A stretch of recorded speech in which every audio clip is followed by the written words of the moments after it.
Hello students, welcome to our new video with important MCQs on distance, displacement, velocity, etc. of class 11 physics chapter motion in a straight line. In the previous video, we have discussed the concept of the chapter motion in a straight line from the basics. If you have not watched it yet, go and watch and build up your concept. So this video will help you to solve the important MCQs from this chapter. So don't skip the video if you want to make yourself strong in solving physics problem to crack any competitive exams like NEET and JEE. So not only this problem, but the concepts that I will give in this problem will also help you in the upcoming chapters as well. So let's get started.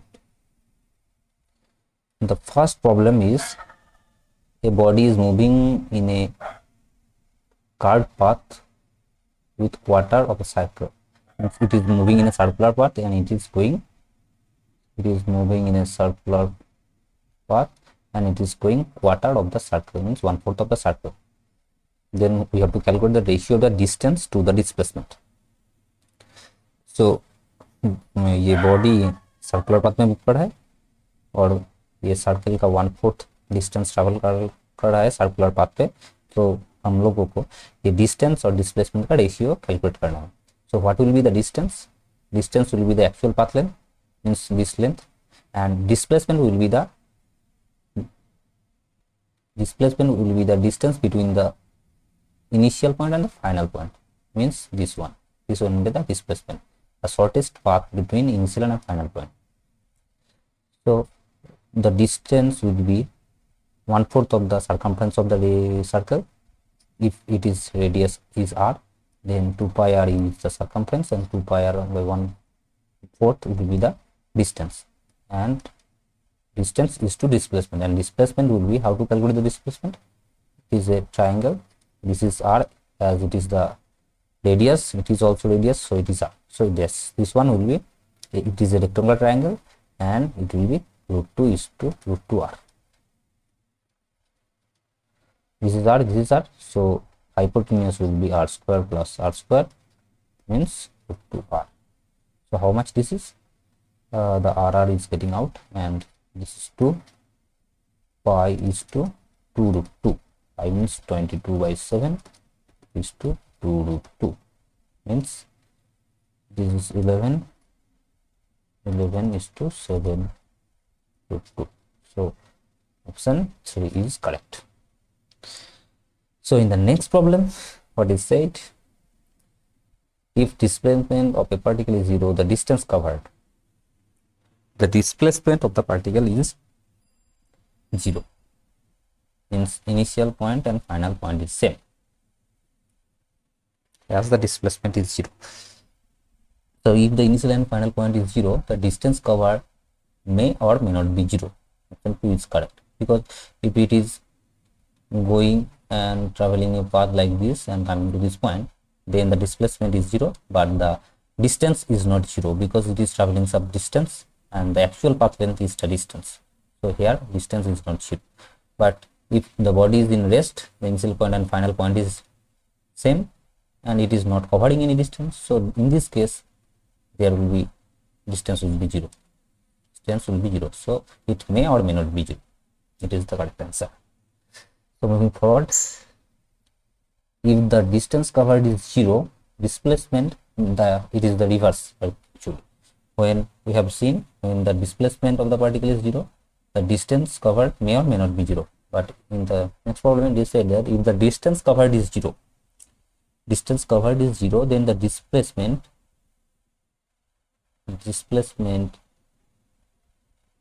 must be 0, because if the distance covered is 0, means initial point and final point is same.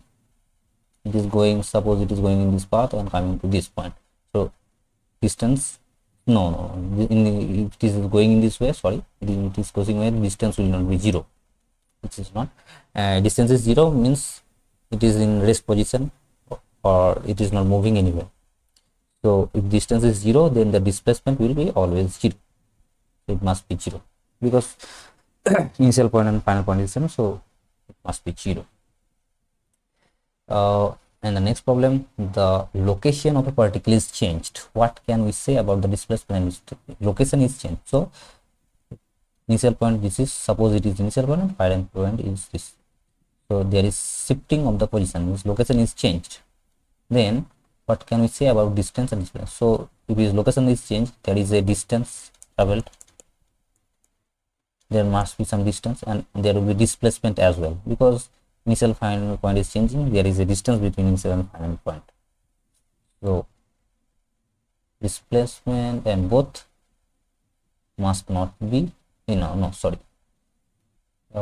both cannot be zero, not one can be zero. So option 1 is correct. In the next problem, an athlete completes one round of circular track of radius r in 20 seconds. So what will be the displacement after 2 minutes 20 seconds? So in 20 seconds, it is covering one circular round. So in 2 minutes 20 seconds, 2 minutes 20 seconds means 2 minutes means 120 seconds plus 20 means 140 seconds. So in 140 seconds, it will cover 140 by 20 means 7 rounds. So in 7 rounds, this is 1 round, this is 2, means after 7 rounds, the initial point and final point will be same. So the displacement will be 0. So in the next problem, a man walks for some distance t with velocity v due to east, and he walks for same time t with velocity v due to north. So first it is going towards east, then going towards north, and if the time is t and velocity is v, then the distance will be, displacement will be vt, and this will be also vt. So what will be the average velocity? So average velocity we have to calculate. For average velocity, we know it is displacement by time. So this is vt and this is vt. So it is a rectangular triangle, this will be root 2 into vt. So displacement is root 2 into vt, and what is the total time taken? It is time t and it is time t. So total time is 2t. So it will be v by root 2, hence option 4 is correct. So in the next problem, a car runs at constant speed on a circular track of radius 10 meter and taking 6.28 seconds on each lap. The average speed and average velocity for each complete lap is, for each complete lap, it is initial point and final point. So displacement is 0, velocity is 0. So velocity is 0. So option are either option 2 or either option 3. So velocity is 0. And what about the speed? Speed means distance by time. Distance is the circumference of the circle, means 2 pi r. 2 pi into r is 10 by time. Time is 6.28 equals to 2 into 3.14 into 10 divided by 6.28, means this is going out, equals to 10 meter per second. This will be the speed. So option 2 is correct. The next problem, a particle moving in a straight line covers half of the distance with 12 meter per second, and the other half of the distance is covered in 2 equal intervals of time with speed 4.5 and 7.5 meter. So this is the path, total path. This is the half. Half is traveled with 12 meter per second speed, and the remaining half is traveled with 2 equal interval of time. Means this is t and this is also t, and in this interval time, speed is 4.5 and it is 7.5. So this much distance will be velocity into time. We know distance traveled is velocity into time. So it will be 4.5 into t, and this distance will be 7.5 into t. So total from this to this will be 4.5 plus 7.5, means 12t. So this is the half distance. So this will also be same. it will be also 12t. We need to calculate the speed. So average speed will be equals to total distance. Total distance means for 2040, because this is 12b, this is 12b. 12t plus 12p equals to 2040. And what is the time? Total time, this is t, this is t, so 2t. And for this half distance, first half distance, what will be the time taken? Time taken will be this total path is 12t by speed, means t. So this is also plus t. So this time is t and this time is 2t. So total time is 3t. So 24t by 3t equals to 8 meter per second will be the answer. Next problem, the magnitude of a average velocity is equal to the average speed when a particle moves. Okay, so if the average velocity and the average speed is same, then the particle must be moving in a same direction, because only when it is moving in the same direction in a straight line, then the speed and average speed and average velocity will be same. Because if the direction is changed, only then the velocity and speed may differ. But if it is going in the same direction, then there is no change in direction, so there is no change in velocity. So if it is moving in a straight line or in the same direction, then velocity and speed will be same. So coming forward in the next problem, a body covered 1/3 of the distance with a velocity v1, second 1/3 with velocity v2, and the last 1/3 with velocity v3. So what is the average velocity? So this is the total path, this is 1/3 and this is 1/3 and this 1/3. In this period velocity is v1, in this period velocity is v2, in this period velocity is v3. And what we have to calculate? Average velocity.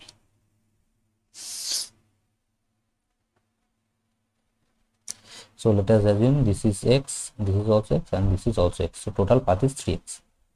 So total, we have to calculate the average velocity, means total is path is 3x. And what will be the time to travel this much time, this much distance?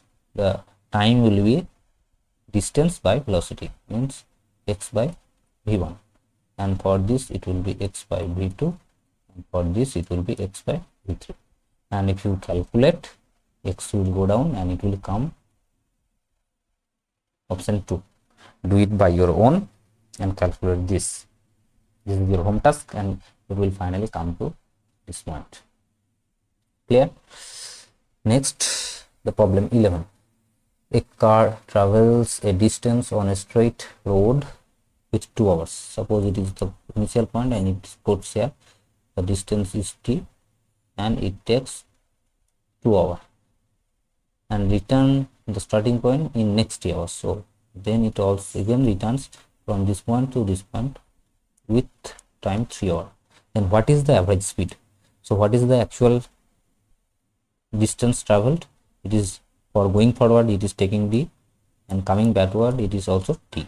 2d is the t plus d, means 2d is the distance, and the time is 2 hours for going forward, 3 hours for coming backward to initial point. So it will be 2d by 5, means option 2 is correct answer. The next problem, a car is moving on a straight road, covers 1/3 of a certain distance with 20 km/h and the rest with 60 km/h. What is the average speed? 1/3 and it is the remaining. So 1/3 with 20 km/h and the remaining is with 60 km/h. Then what is the average speed? So let us assume this is x and this is 2x, because 1/3 is what the first going with 20 km/h. So what is the average speed? So what is the distance? Distance is 3x. Sorry, distance is 3x, x plus 2x is the distance. And what is the time? For this much distance it will take x by 20, and for remaining it will 2x by 60, because the time taken is equals to distance by velocity. So it is equals to 3x divided by, it is 60, it is 3x plus 2x plus 3x into 60 by 5x, means this is 12 and x now it will be 36 km per hour. So for the next problem, a particle moves in the s direction 15 meter per second for 2 seconds. In 1 second it goes 15 meter, and then in 2 seconds it will go 30 meters, and then it is going north 5 meters per second is the speed, and it is going for 8 seconds. So the path will be 5 into 8 means 40 meters. So what is the average speed? So we need to calculate the displacement first. Sorry, it is saying the speed. So for speed we know it is distance by time. For velocity it would be displacement. So distance by time means it is going 70 meter, and what is the time? 8 seconds plus 2 seconds means 10 seconds. So 7 meter per second will be the average speed. So in the last problem, 14th, the numerical ratio of the distance to the displacement to the distance covered is always. So in the first video we have said that distance is always greater than equal to displacement. Then what will be displacement by distance will be equal or less than 1. Displacement by distance. So you know distance is greater or equal to displacement. So if it is greater, then it will be less than 1. So option 3 will be correct. And why it is so? Because suppose it is initial point and it is final point, the shortest path will be the displacement, but the distance is the actual path traveled. So actual path travel, maybe if it is traveling this way, then the actual path travel is very much longer, so this distance will be greater. The displacement is the shortest path between initial and final one, so it will always be this much distance. So displacement is less, and generally displacement is less and the distance is greater. And if it is going from this point to this point directly, then only when distance will be equals to displacement. So option 3 is correct. So that's all for the MCQs. So if you like the video and if you understand, please like, share and comment below the video. And if you have any confusion, please mention. And for this type of video, please like and subscribe our channel and press the bell icon. So thank you for watching, and if you want much more video like this, or if you have any confusion regarding any chapter, please mention in the comment section. So bye bye for now. Thank you for watching the video.